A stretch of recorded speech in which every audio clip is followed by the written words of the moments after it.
Le paysage de la commune de Bab el-Oued, un quartier populaire et historique d'Alger, a perdu un pan de sa mémoire. L'ancienne synagogue Shalom Lebar a été démolie. Événement, exécuté par les services des travaux publics, met un terme à plus d'un siècle d'histoire, marquant l'effacement définitif d'un lieu de culte important pour l'ancienne communauté juive algéroise. La démolition a été motivée par état de dégradation extrême de l'édifice, jugé dangereux. Le bâtiment menaçait de s'effondrer et représentait un danger imminent pour les passants, en particulier pour les élèves des deux établissements scolaires, une école primaire et un collège, situés à proximité. Cette opération s'inscrit dans le cadre d'une vaste campagne de lutte contre l'habitat insalubre et les constructions menaçant ruines dans le quartier, où des dizaines de bâtiments ont été classés en zone rouge par les services de contrôle technique. Une résistance vaincue, l'acte de démolition n'a pas été immédiat. Les autorités locales avaient, selon les informations rapportées, tenté à plusieurs reprises de mettre le bâtiment à terre. Ces tentatives se sont heurtées à l'opposition de la communauté juive.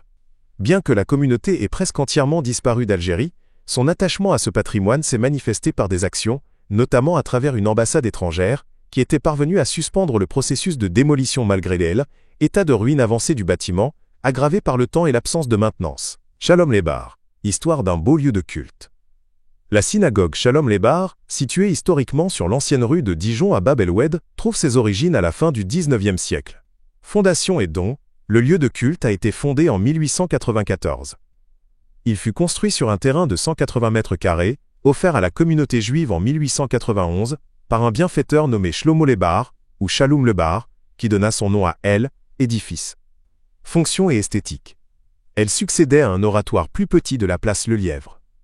La synagogue Shalom Lebar était surtout réputée pour être le lieu privilégié des mariages et des célébrations familiales. Elle était d'ailleurs parfois surnommée la synagogue des mariages et était considérée comme l'un des plus beaux lieux de culte d'Alger. Aménagement. Pour les cérémonies, le sanctuaire était embelli.